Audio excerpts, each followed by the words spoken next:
Hey, Juan, just generally speaking, getting back out there, playing, the full snaps, how did it feel? What did you see maybe in the tape that you could do a little bit better? Obviously getting out there, it felt really great. Like I haven't had that many reps in a while. So I mean, it took me a little bit of time to get going, get the wind out of me. But I mean, I had a lot of fun out there. And then some things I feel like I can do better, just like maybe communicating a little bit more, playing a little bit faster and slowing the game down. That's pretty much it. Other than that, I mean, just go out there and have fun. Let's go next to Sam McDowell. Good, Sam.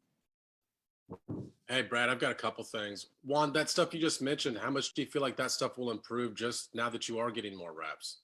See, the thing is, I remember my rookie season, I started off playing pretty good, but then I felt like each week I started to become more confident, started to make more plays. The game started to slow down. And I just feel like that's what's going to happen again. I just got to take my time and just let the game come to me.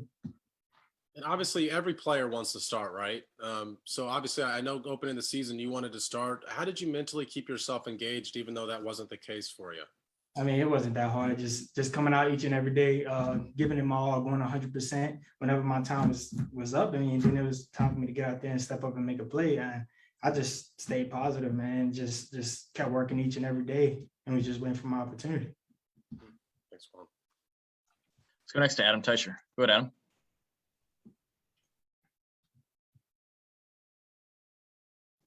Adam, we're having some trouble hearing you, Adam. Not yet. Let's come back to you next year, Adam. Okay. Let's go to Herbie Teope. Go ahead, Herbie. Hey, Juan, Steve Spagnuolo was mentioning yesterday that on Wednesday you all focused during individual drills on tackling, knowing who's coming, who y'all are facing on Sunday. How did that process go this weekend, and what's your message for the defense as y'all prepare to face Derrick Henry? I mean, we just got to come in with a good mentality. You can't come in wanting to be soft. You have to be real physical, coming in willing to tackle, because Derrick Henry is a heck of a player, great ball carrier, one of the best backs in the game. All respect to him. But the main thing is just coming in with a good mentality, just wanting to make the tackle. Can't be afraid. Don't be timid, and give it to all. Go back to Adam. Let's see if we can get you, Adam. You want to give it a shot? No, nope. We don't have you yet.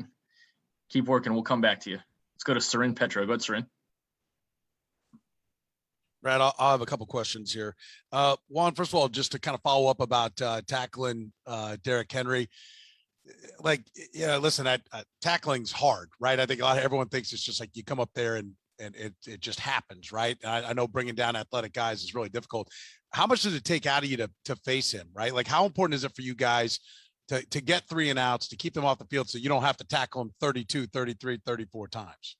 I mean, we just got to come in and just be 100% on our assignments, be fundamentally sound, being in our gaps and doing our job. And I feel like everything else will play out, because, I mean, he's going to make plays. Like, it happens, everyone in the league is real athletic. Everyone can make you miss at any given time. They can run hard, they can make, and they can score whenever. But the biggest thing is just being fundamentally sound and just playing your game. And sorry, Brad, this is kind of a follow-up to the first one, then I'll get to my second one. Are you like, listen, I think self-preservation should take over, and you should get the hell out of the way of a guy who's 250 pounds and runs that fast, right? Like, I mean, that's what I would do. Look for a place to hide.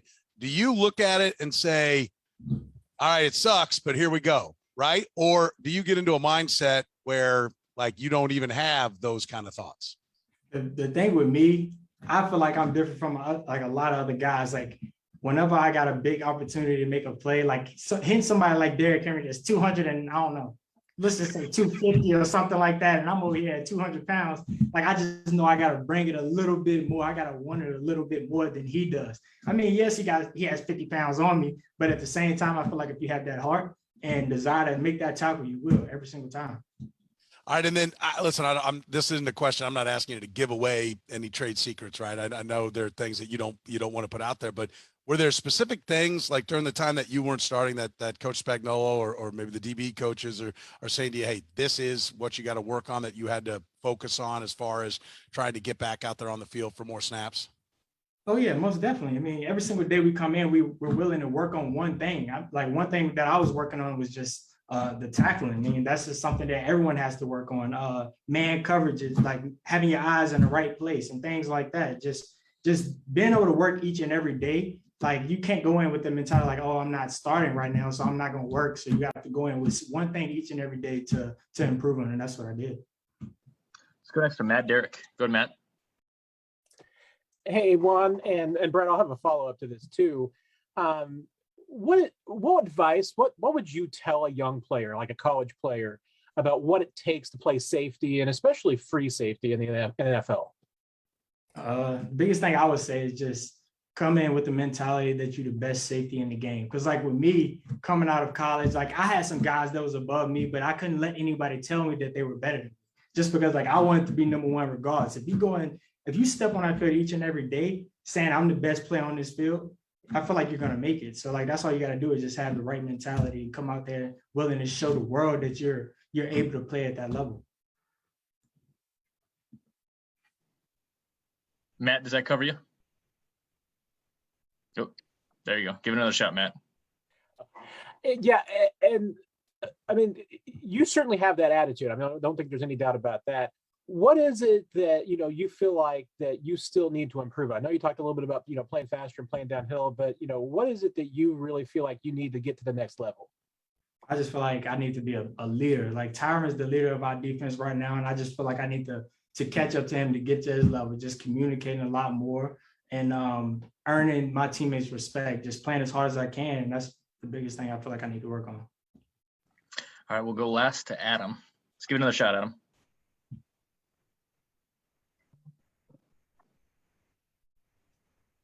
All right, can you guys hear me now? We got you. Okay, great. Hey, Juan, Brad, I got a couple things here. First, I'm just wondering what you heard from the coaches, Juan, when as to why you weren't playing more before the Washington game. And Brad, again, I'll have a second question. I mean, it wasn't really like the coaches telling me that there was a reason why I wasn't playing. It was just, Dan was playing some great football. Like last year, you saw him making a lot of plays, and Dan, I personally think Dan deserved it. He was working really hard, made a lot of plays, and he came in with the right attitude. So he deserved that spot. Okay. And last week when Tyron was so upset when you guys allowed that 3rd and long toward the end of the first half in Washington, what were you thinking at that time? And have you seen that kind of thing from him in a game before? Listen, when Tyron does things like that, it pumps the whole team up. Like no one is looking like, man, you need to calm down. Because like we know once he get pumped up, everybody, like the energy of the whole defense and the whole team just elevates. So when you see things like that, it just motivates me. Adam, do you have one more or are you good? Just wondering, Juan, had you seen that from him before during a game? I mean, you have guys that's real passionate about the game. Like there's some guys that know how to hold it in and just not even show any passion, just sit there and just hold everything in. Then you have guys that just wear their heart on their sleeve and just show it all. But I mean, that's the type of guy Tyron is, though. He's not like no one is looking at him like, man, you need to calm down or anything like that. We look at it. We love when he does things like that. Like I said, he just pumps the team up. He gets us going. He motivates us all. He makes us all play harder. When those things come out, that just shows that he's a leader. Like he wants more out of the defense. So that's why he does things like that.